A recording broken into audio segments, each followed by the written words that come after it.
When heavy snow and gusty winds slammed into Nuuk and Ilulissat, most of the world barely noticed. But what happened during those 48 hours reveals something shocking about life in the Arctic that nobody talks about. And by the end of this video, you will understand why a simple snowstorm in Greenland matters more than you think. Picture this. You wake up one morning in Nuuk, Greenland's capital, and you literally cannot open your front door. Snow has piled so high overnight that the entire lower half of your house is buried. The wind is howling at speeds that would classify as a hurricane anywhere else, but here it's just Tuesday. Schools are closed, roads are invisible. And here's the twisted part. This isn't even close to the worst storm these cities have seen. So why did this particular event paralyze two of Greenland's largest settlements? The answer is way more complicated than just weather. And in a moment, you'll see why even Greenlanders, people who've lived with snow their entire lives, were caught off guard. First, let's talk about what snowdrift actually means in the Arctic. Most people think of snow as something that falls and accumulates evenly. Wrong. In Greenland, especially in coastal cities like Nuuk and Ilulissat, snow doesn't just fall, it weaponizes. The combination of heavy precipitation and sustained winds exceeding 60 kilometers per hour creates what meteorologists call catastrophic drift conditions. Imagine snow moving horizontally at the speed of a car on a residential street, building walls of compacted ice wherever it encounters resistance. A parked vehicle can disappear in under 3 hours. Doorways become sealed tombs. Streets transform into wind tunnels filled with swirling white chaos. And here's what makes it terrifying. Visibility drops to less than 10 meters, which means you could be standing 3 car lengths from your own house and have absolutely no idea where you are. Now, Nuuk and Ilulissat are not tiny outposts. Nuuk is home to roughly 19,000 people, about 1/3 of Greenland's entire population. Ilulissat, famous for its UNESCO World Heritage Ice Fjord, holds around 5,000 residents. These are modern cities with infrastructure, emergency services, and experienced populations.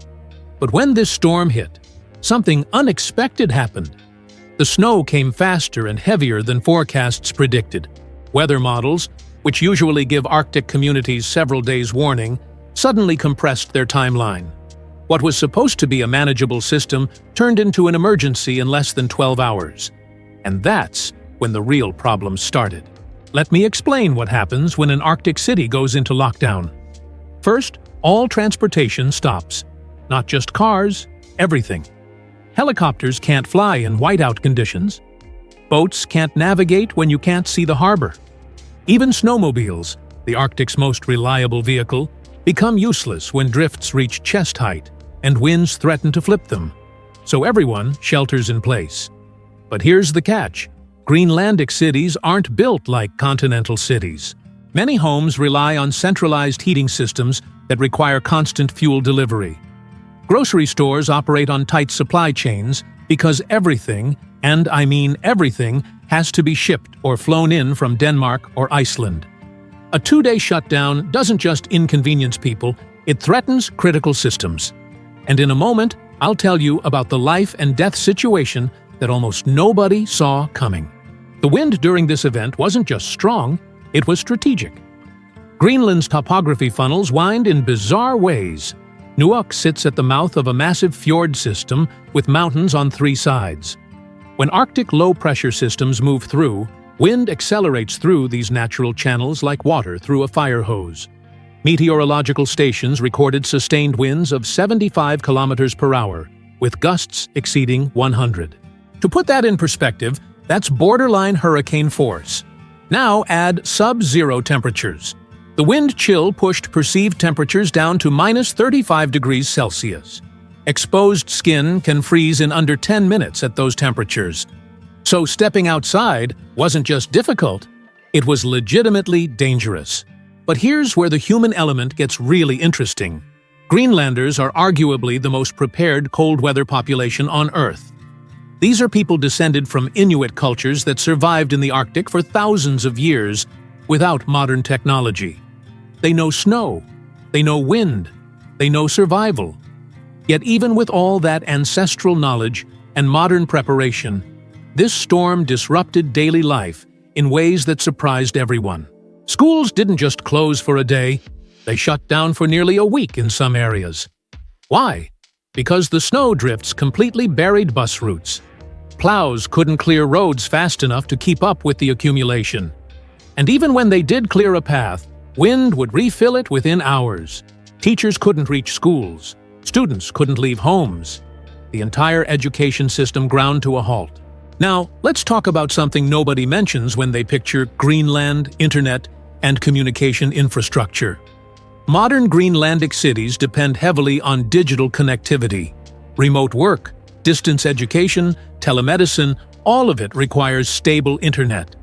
During the storm, heavy snow and ice accumulation on satellite dishes and communication towers caused widespread outages. In a place where the nearest hospital might be a helicopter ride away, losing telemedicine access during a weather emergency creates cascading problems. Imagine a pregnant woman going into early labor during a complete whiteout with no way to contact medical professionals. Or an elderly person with a chronic condition who needs guidance but can't reach their doctor. These scenarios aren't hypothetical, they actually happened during this event. And here's the part that'll really mess with your head. Climate change is making these extreme weather events more unpredictable, not less. You'd think warming Arctic temperatures would mean less snow, right? Wrong again. Warmer air holds more moisture. When Arctic storm systems develop over increasingly ice-free ocean waters, they can dump unprecedented amounts of precipitation. The Arctic is warming at roughly 4 times the global average rate, and that's creating weather whiplash. Greenland experienced record-high temperatures just weeks before this snow event. The rapid temperature swings destabilize atmospheric patterns, leading to more intense and erratic storms.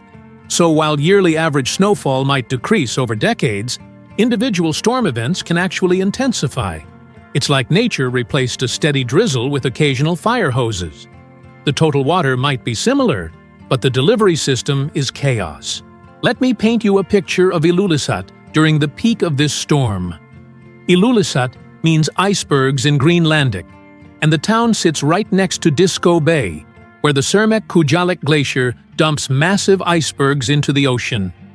It's one of the most spectacular natural sights on Earth, a UNESCO site that attracts thousands of tourists annually. But during the storm, the town became a ghost settlement. Colorful Nordic houses, normally vibrant against white landscapes, disappeared behind walls of driven snow. The famous boardwalk along the ice fjord, usually packed with photographers, was completely inaccessible. Dog sledding operations, a major part of local economy and culture, shut down entirely. Sled dogs, incredibly tough animals bred for Arctic conditions, had to be dug out of their shelters. And here's something that'll surprise you: some didn't make it. Even animals specifically adapted for Greenlandic winters can succumb to extreme drift conditions. When snow accumulates faster than dogs can shake it off, and winds prevent them from finding shelter, hypothermia becomes a real risk, even for Arctic breeds. The economic impact hit faster than anyone expected. Tourism is Ilulissat's lifeblood. Hotels had to cancel bookings. Tour operators lost revenue. Local guides couldn't work. But it gets deeper than that. Greenland's economy is incredibly fragile. The entire country has a GDP smaller than a mid-sized American city. Most settlements operate on razor-thin margins. A week of shutdown during peak season can devastate small businesses. And unlike continental businesses that might have insurance and safety nets, many Greenlandic operations have limited financial cushions. A canceled tour isn't just lost income, it might mean a family can't afford heating oil for the month. The storm didn't just inconvenience people, it threatened livelihoods in ways that ripple through communities for months. Let's talk about the cleanup operation, because this is where you see the real character of Arctic communities. Within hours of the wind dying down, before official plow services could even mobilize, neighbors started helping neighbors. People with larger snowblowers cleared paths to elderly residents' homes. Younger community members checked on isolated families. Food was shared. Generators were loaned.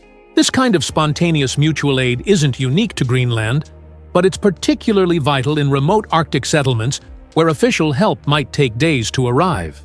There's an unspoken understanding that survival depends on community cohesion. Your neighbor today might be your lifeline tomorrow.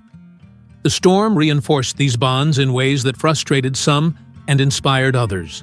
The frustration came from the question, why should basic safety depend on neighborly goodwill when government infrastructure should provide it?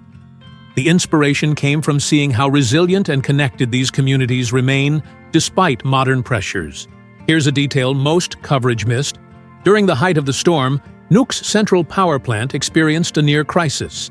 Snow and ice buildup on critical infrastructure threatened to shut down electricity generation for the entire city. Engineers worked in life-threatening conditions to clear ice from turbines and maintain operations. If they'd failed, 19,000 people would have lost heat during sub-zero temperatures in the middle of a blizzard. The margins between normalcy and catastrophe in the Arctic are paper-thin.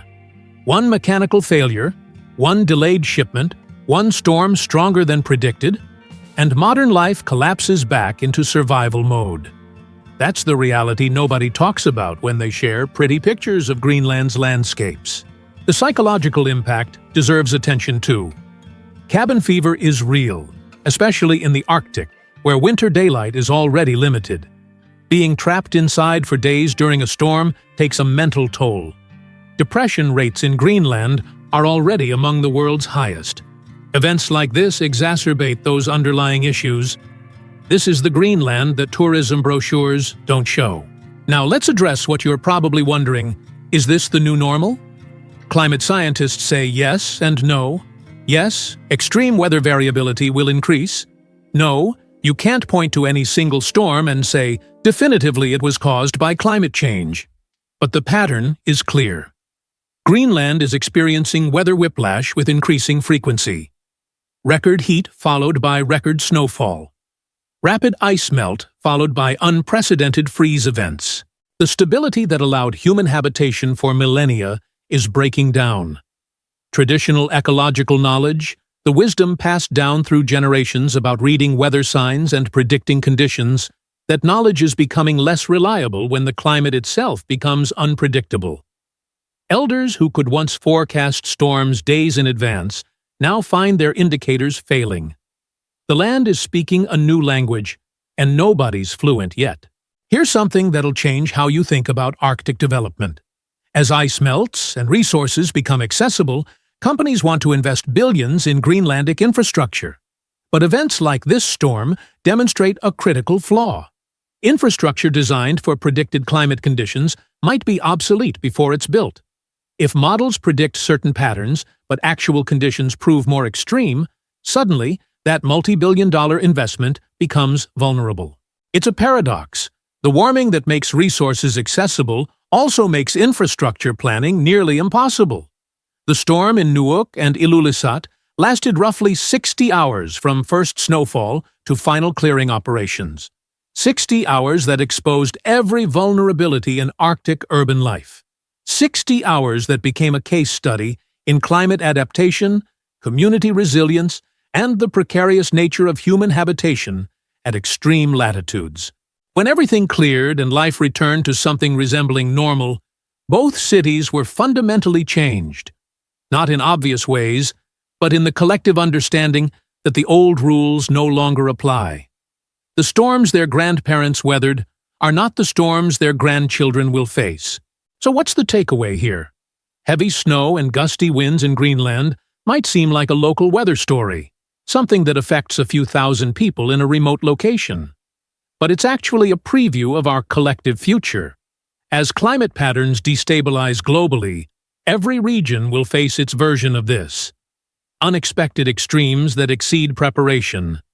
Infrastructure failures. Vulnerable populations. The difference is Greenlanders have generations of survival knowledge to draw on. Most of the world doesn't. When Miami floods, or Phoenix burns, or Mumbai storms, those populations will be experiencing Arctic levels of disruption without Arctic levels of preparation. Greenland isn't an isolated case study. It's a warning about what happens when the climate our civilization was built for no longer exists. If you found this deep dive into Arctic reality eye-opening, consider subscribing. We cover the geography, climate, and human stories that mainstream media ignores. And here's a question for the comments.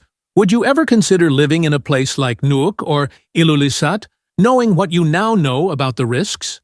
Or does the raw beauty and unique culture outweigh the dangers?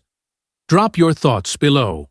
And if you want to understand more about how climate change is reshaping the Arctic specifically, check out the link in the description for additional resources. The snow has melted in Nuuk and Ilulissat. Life continues, but the next storm is always coming. The question isn't if, it's when and how much worse it'll be.